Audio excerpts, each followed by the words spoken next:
paglilingkod bilang tapat, maasahan at tunay na may paninindigang konsehal. Tunay na nasa puso ang pagseserbisyo, ang laki sa hirap at puso ng mahirap. Palakpakan po natin ang numero 10, Konsehal Awisia!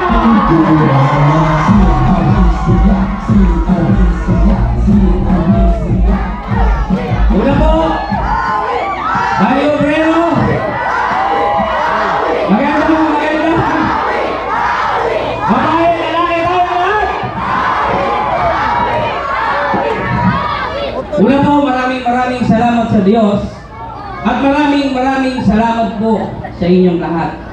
Dahil ng isang laking sa hirap na kagaya ko, ay ginawa po ninyong konsehal. Kaya maraming salamat po. Huwag kayong mag-alala, ginagalingan ko po.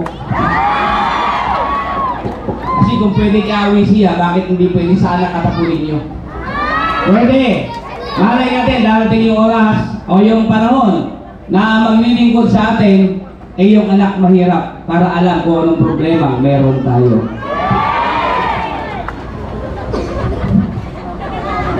Sino rito ang nakaranas na pumunta sa opisina ng konsehal at humingi ng tulong? Ang sabi, balikan mo na lang.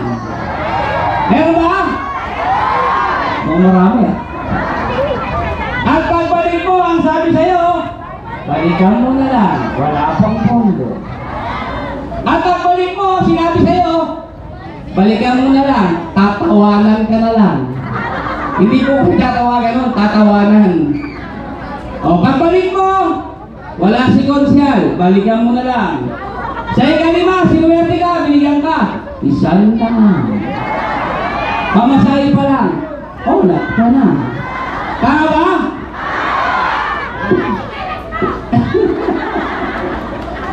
Pero ako po, nung binigay niyo ng pagkakataon, hindi naman sa pagkayabang.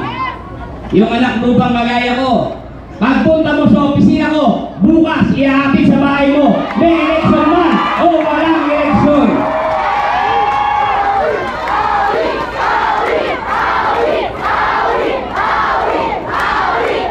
Noong panahon ng pandemya, ano ang pinagagawa? Yung isang konsehal, binigyan kayo, sabon. Tama ba? Pagpasensya nyo na, lasing pa yun. Toma ng toma eh. Single pa. Diba? O isa pa.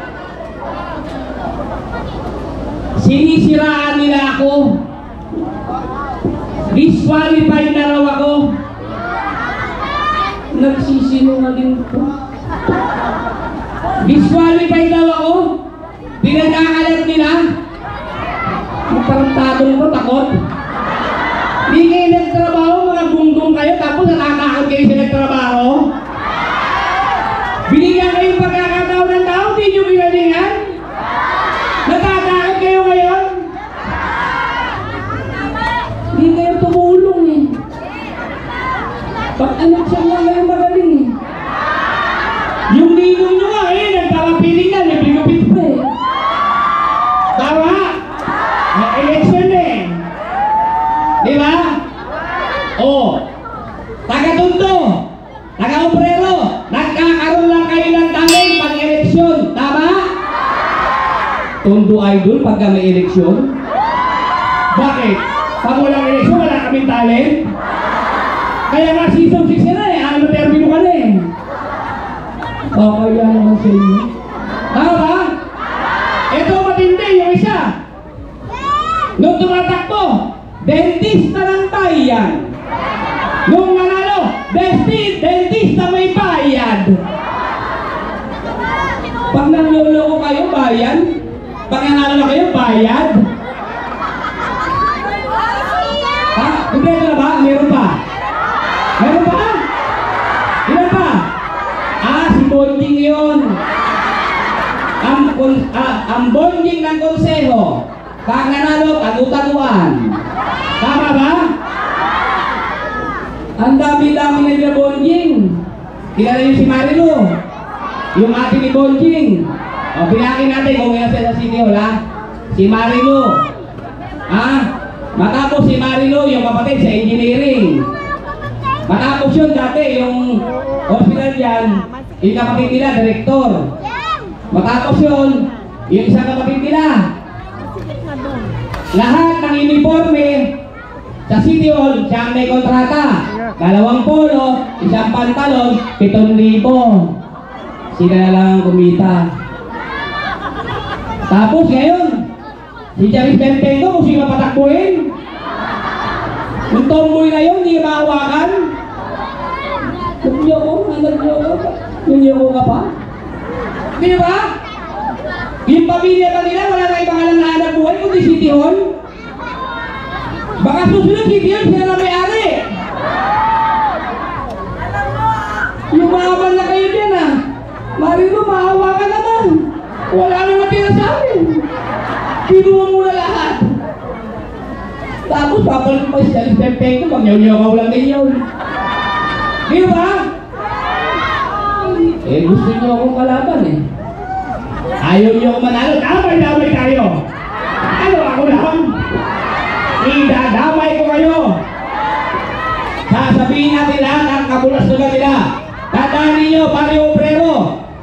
Awisiya lang ang maglalahad ng tama sa inyo at bubukayuin natin lahat ng kabulastugan nila. Ako na ang gagawa niyan, maniwala kayo sa akin. Dahil si Awisiya, hindi naman politiko. Hindi ko alam, ba't nilagay ako ng Diyos dito? Ang hirap-hirap naman. Mag-isa lang ako, dami nila. Di ba? Pero bubukayuin ko po sila.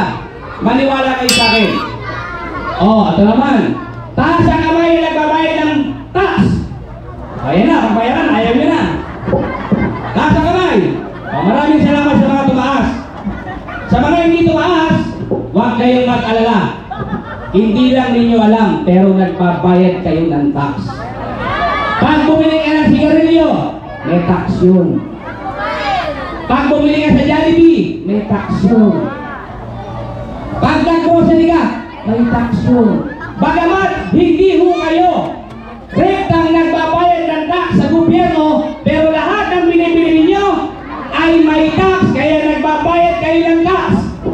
Kaya ho, lahat ng proyekto ng mga politiko, may pakialam kayo dahil pera ninyo yun. Ultimo kami, mga politiko, paswelduhan nyo lang kami.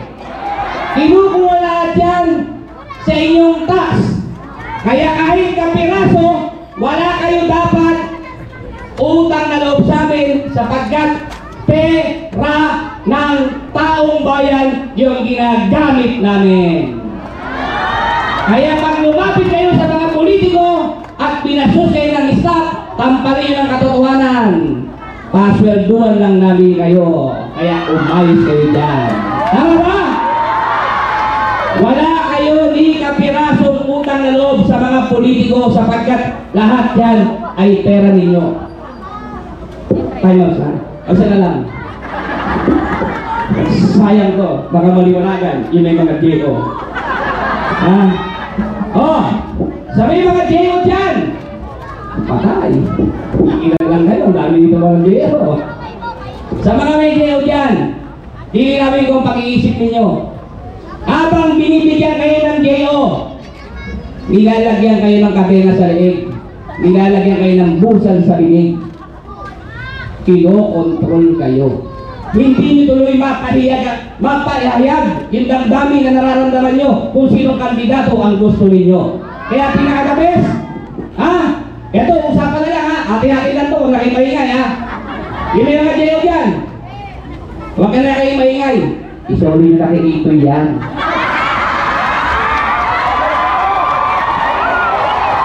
Tingnan ninyo. Huwag ko yung gano'ng maingay, baka marinig na ito. Ano ba lang? Ganito. Pag sinoli nyo kay Itoy yan, yung mga J.O., habulin kayo ni Itoy. Tataas ang presyo nyo. Baka mag-isang kung J.O. pa yan. Mag-isang mo, bigyan mo sa kapitbahay mo para lang kayo ay nabang. Hindi yan kay Itoy lang. Diba? Tama na. Mag-promise kayo, hindi kayo nag-iingay kay Itoy. Sigurado kayo ha? Promise yan, hindi kayo mag-iingay kay Itoy ha? Baka malaman ni Itoy ha? Dismiss niyo ako ha? Huwag niyo ko i-dismiss. Ha? Huwag din kayo maingay na malaki kita ni Itoy ha? Hindi maingay. Kaya ka magpunta sa inyo.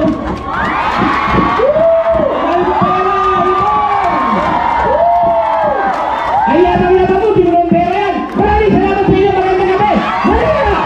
Get up! Maraming salamat po. Kasama ngayong gabi, maraming salamat po sa lahat po ng inyong suporta at pagmamahal sa ating pong Rode Isko Moreno Domagoso at Vice Mayor G. Atienza. At hindi po, maraming salamat din po, Chairman Loma. Maraming salamat po. At sa lahat po ng ating po mga nakasama, ang ating po mga kaagapay, ang ating mga Century Youth, ang ating mga Tawagats, ang ating po mga punong barangay, ang ating mga kapitbahay, maraming salamat po.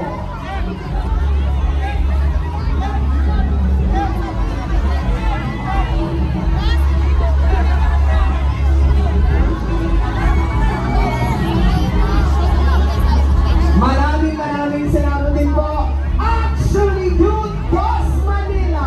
Salamat po. At sa lahat din po ng ating po mga former casting chairman, maraming salamat po. At syempre ang ating mga Zone 17